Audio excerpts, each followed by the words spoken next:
said the woman of Samaria unto him, how is it that thou, being a Jew, askest a drink of me, which am a woman of Samaria?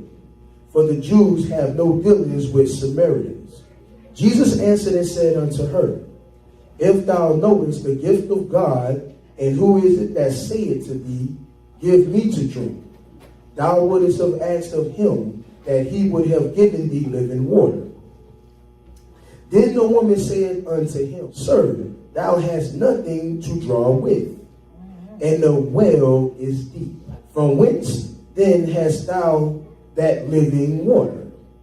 Art thou greater than our father Jacob, which give us the well, and drink thereof himself, and his children, and his cattle?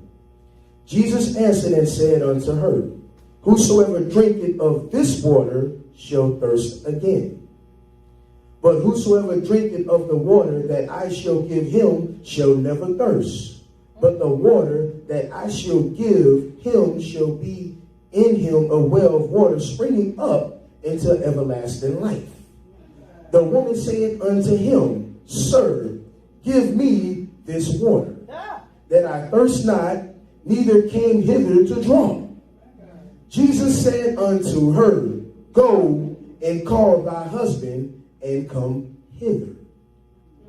The woman answered and said, I have no husband. Jesus said unto her, Thou hast well said, I have no husband. For thou hast had 5 husbands, and he whom thou hast is not thy husband. In that saidest thou truly. The woman said unto him, Sir, I perceive that thou art a prophet. My God. My Lord. Jesus. Let me just give you a little background. The Jews and the Samaritans, they didn't like each other. Amen? And that's putting it mildly. Amen? And they did everything that they could to do to avoid each other. Amen? Father, in Jesus' name. The spirit of confusion, I command it to leave me in my spirit in Jesus' name.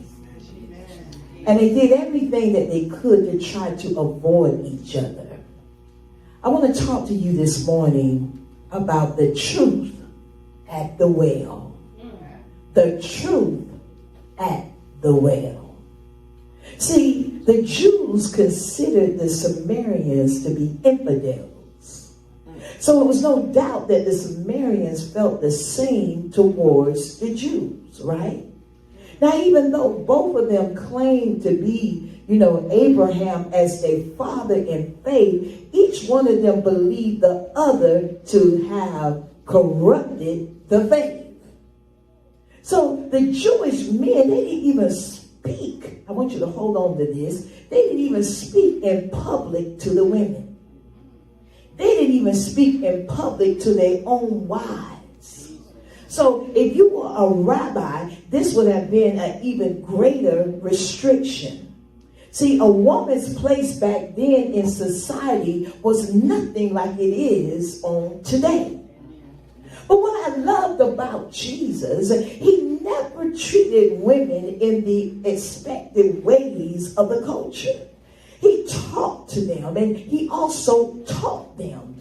He expected and trusted them to be able to proclaim the good news. I don't know what my girls said, but y'all sure ain't saying amen. You gonna leave me out here by myself? I know it's Men's Sunday, but you're gonna leave me up here by myself? He told stories using women as his characters. He even gave an illustration of what God was like using the image of a woman searching for the lost coin. Jesus acted and he spoke as if women and men were equal before God in his eyes. That's how he spoke. But here we find Jesus passing through Samaria. Jesus said, I must go to Samaria. He didn't say, I'm going to go around Samaria. I am going to go to Samaria. See, a lot of times we don't want to go that way. We want to go around the other way. And we do it because we want to avoid things. But if we continue to avoid, you may miss your seat at the well. If we continue to go backwards, you're going to miss your seat at the well. So he met a woman, and notice the text does not mention her name. It doesn't say her name is Mary, Sue, Shamika, or whatever. It says a Samaritan woman. So that tells us that her name was not important. She's just simply described as a Samaritan woman. Well, let's look at this well for a minute.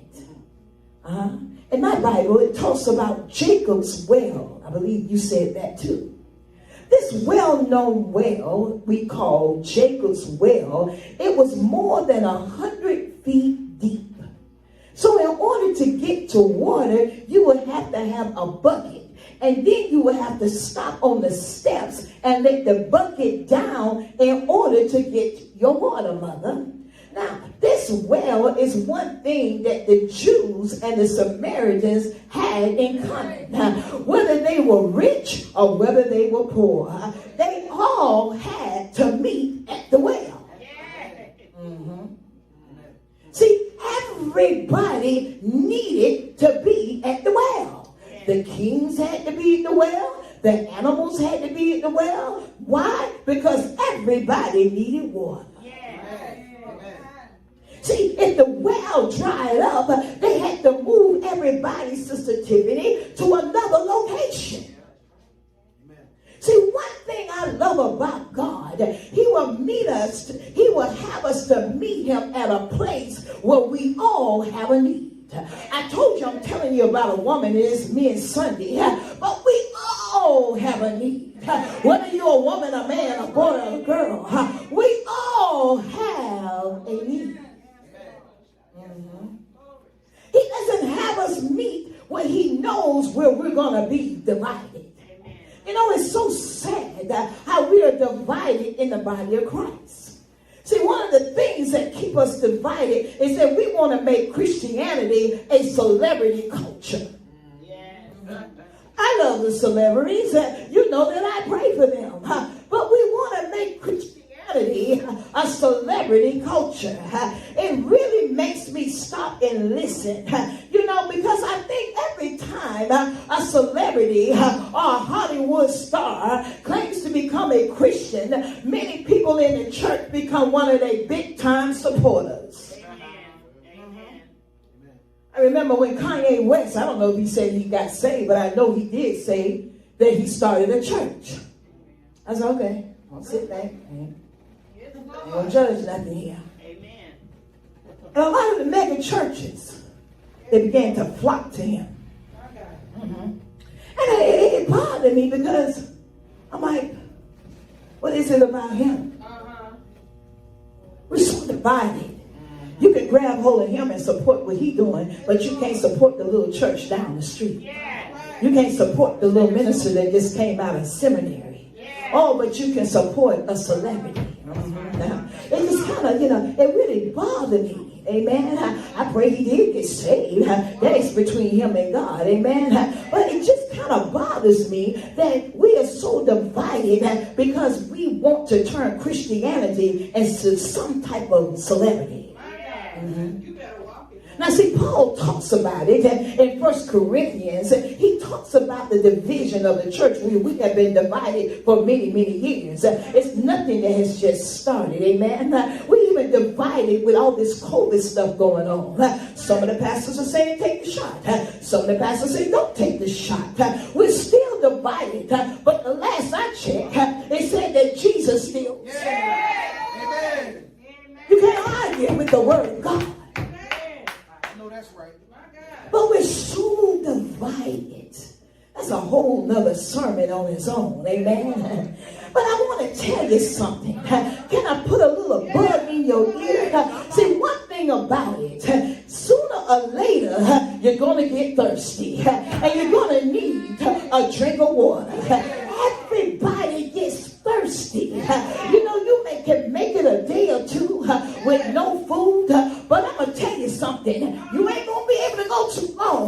without having some water.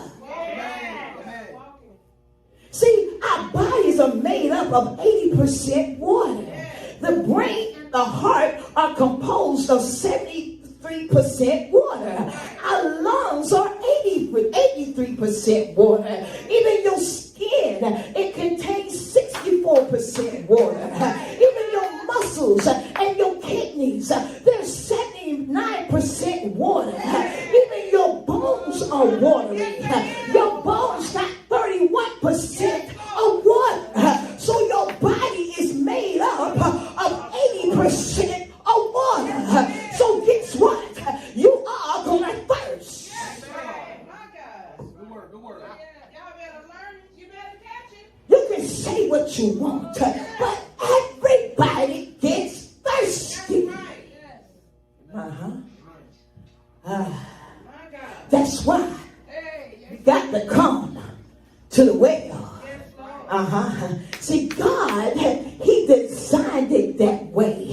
Because if he didn't, we would have all types of reasons why we would not show up at the well. That's right. That's right. So he had to design it that everybody, rich or poor, king or queen, you had to meet at the well. Because we will have all type of excuse. I can't go to the well today. That's right. That church too small. That church too big. That pastor preached too long. Pastor don't preach long enough. I can't go to the well today. My head hurt. Can't go to the well today. My toenail hurt. I can't go to the well. Can't go to the well today. The people acting funny with me. I can't go to the well today. I ain't driving the right car, so I can't go to the well today. We'll find all type of excuses not to show up at the well. That's the truth. So here, you have Jesus sitting at the well. And one thing about it, he didn't have a bucket or a rope. Now remember I told you how deep the well ran. So in order to get any water, you had to have a bucket and a rope to drop it in the well. So Jesus basically had to wait until somebody showed up with a bucket and a rope. Tell somebody, I'm on my way, Jesus. With my bucket and my rope. Tell somebody, I'm on my way, Jesus. With my bucket and my rope. Oh, my I don't care if your bucket is filled with sickness. I don't care if your bucket is filled with hurt. I don't care if your bucket is filled with disappointment. I don't care if your bucket is filled of lies, deception. I need you to tell Jesus, I'm on my way to the well with my bucket and my rope.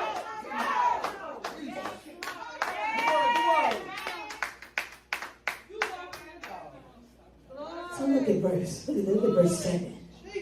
Hit that, read it for me again, son. Verse 7. There cometh a woman of Samaria to draw water. Jesus said unto her, give me to drink. Jesus said to her, give me a drink. See, I love how that conversation started off, mother. It started off talking about water. It starts off with Jesus talking about thirst. It made me think water is what we utilize in a dry place. You may feel like you're in a dry place. But I double dog dare the color on your Holy Ghost faucet.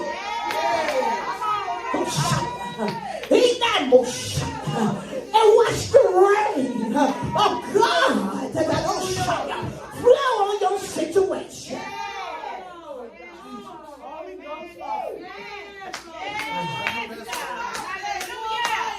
Thing about Jesus, he don't don't even mention thirst again until he shows up on the cross. Don't say nothing else in the Bible about thirst. Not until he gets to the cross. Oh yeah. Oh yeah. Look at verse 18. He said, for you have had 5 husbands, and the one whom you have is not your husband. Now if you don't know, like we used to say, if you don't know, now you know. That Jesus was the greatest prophet that ever walked this earth. And he could see directly into this woman's life. And he saw that her life was a mess. Oh my. It seems that she's made some bad decisions in her life. Since she had 5 husbands. And you know what I saw here? I said, Lord, she didn't take no responsibility of what was going on in her life. Amen. You know, a lot of times we have made so many bad decisions that we get to a point that we don't even take responsibility of those decisions. And when you take responsibility, you may have to lose some things. You may have to go without. But we have to understand that we got to take responsibility for our mess. You see, instead of taking responsibility of our mess, we go out here and start another mess. I gotta go with it. I'm gonna preach. And we think we can just ignore the mess we made and move on to something else. But I stopped by to tell you, you're gonna have to go to the well. You're gonna have to get this thing right.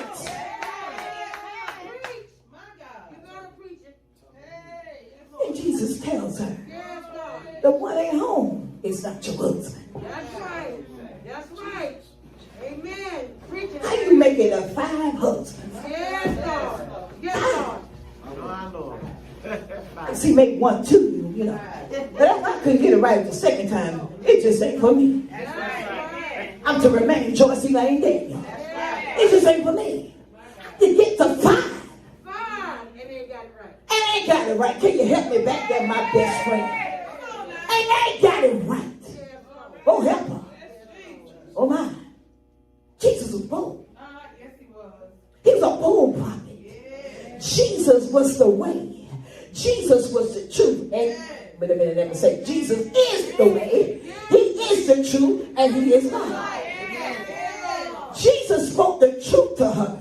He had to speak truth to her in order to show her the way, in order for her life to be right with Christ. He saw.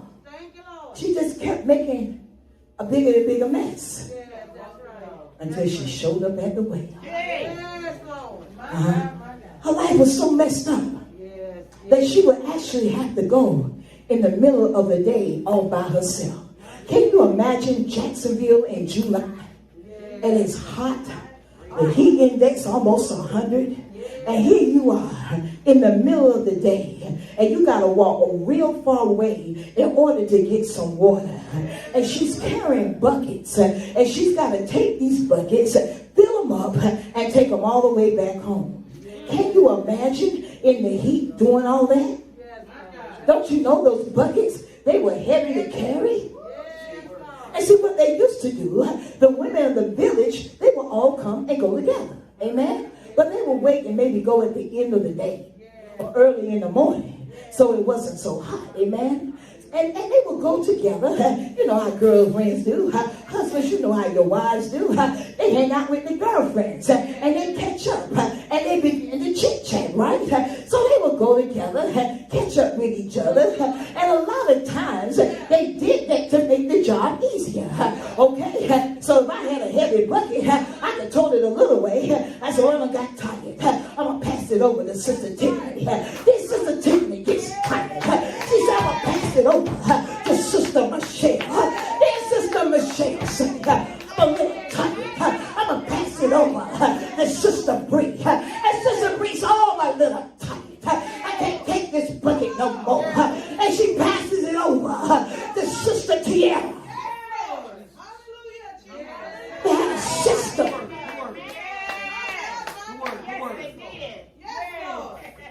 But here she was. Yes, God. She had nobody to help her. Glory to God. Her life was so messed up, the other women didn't want nothing to do with her. That's right. Jesus. They didn't even want to be seen with her. Somebody say, Lord, send me the right help. Everybody needs help sometimes. You know your situation's messed up, tore up, jacked up. Everybody some help sometimes. But nobody wanted to help her. They didn't want to be seen with her. And you know, I even thought about it. I'm sure that she had at least one friend that tried to give her some wisdom. I'm sure she had one friend that tried to tell her the truth. But you know what? Maybe she just didn't listen. Because sometimes we don't want the truth. Okay? We just want somebody to agree with us in our mess.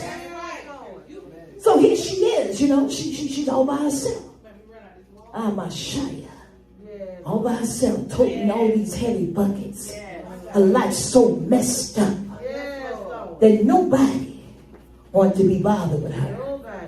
And if the religious people and the religious leaders, if they would have saw her, they would have shunned her. Oh, but you got Jesus everywhere. Tell somebody, I got a friend in Jesus. I got a friend in Jesus. When my friends turn their back, I got a friend in Jesus. When my friends are far and few, I got a friend in Jesus. You're telling the wrong person. Somebody tell me, I got a friend in Jesus. I got a friend in Jesus. When don't nobody want to be bothered with me, just say, I got a friend in Jesus. When don't nobody want to help me carry my buckets, say, but I got a friend in Jesus. When nobody don't want to pick up the phone and talk to me, say, I got a friend in Jesus. Oh God. Oh, when I'm sick and I'm down and out, and don't nobody even want to bring me a cup of water, just say, I got a friend in Jesus. I can't get no help in here. I don't know about you. Oh, but I got a friend in Jesus. And my friend ain't named Mr. Hardnett. My friend is named Jesus. J-E-S-U-S. My friend ain't named Mama. My friend ain't named Daddy. My friend is named Jesus.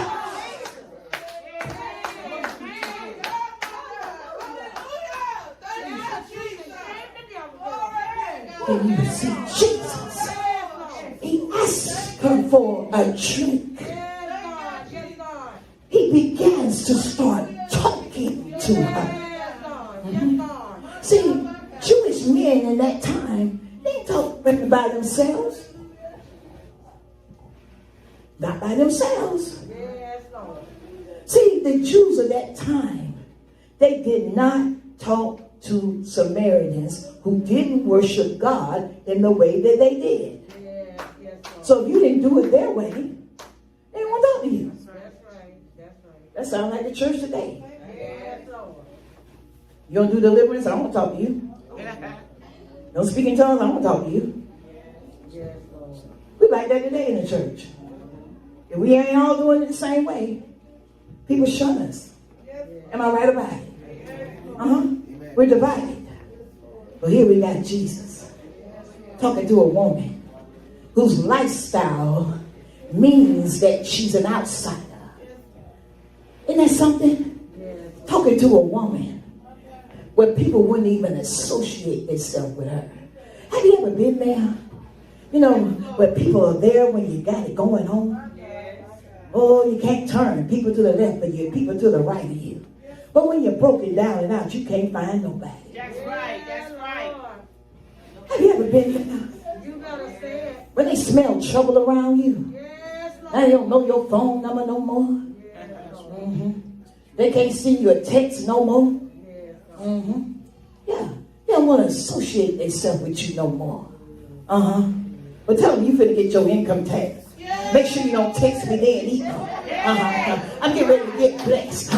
Make sure you don't call me then either. I'm getting ready to get a miracle. Make sure that you don't knock on my door then either.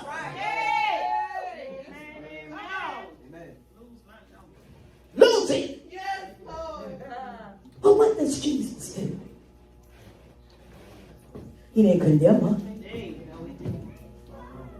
He didn't condemn her. Yes, Lord. He forgave her. Yes, Lord. Yes, Lord. Oh, yes. That's what I love about it. She was all messed up. Yes. But he didn't pile on no condemnation on her. Yes, Lord. He didn't tell her, go somewhere and get yourself together. Yes. Crazy woman. Yes, Lord. Ain't what he did. No. He starts conversating with her, man. Yeah, Lord. Yes, Lord. Do you know sometimes just a conversation Yes. can make somebody feel better? Yes, Lord. A smile Yes, Lord. can make somebody feel better. Yes, Lord. Oh, I love, don't you love the Lord? Uh-huh. And he takes a look at her and he looks at her deep need. And he manages to see past the mess of the woman's life. And he begins to see her inner yearning. Oh my. She had a yearning for spirituality. See, don't lose me, fellas. I'm still here with you. I know it's Men's Sunday. Can you bear with me for a minute? See, we all know people whose lives are a mess. Might be our own mess, our own life. We all know people who we need to get alongside and follow the example of Jesus with the woman at the well. Yeah, Lord. That person could be you. That person could be me. That's right. But look at the passage. Jesus did 3 things with this woman. Once he got her to conversate with him, he called her, number 1. Yes. He taught her, number 2. Yes. And then he sent her, number 3. Amen. He called her, number 1. He taught her, Taught, Oh, yes. number 2.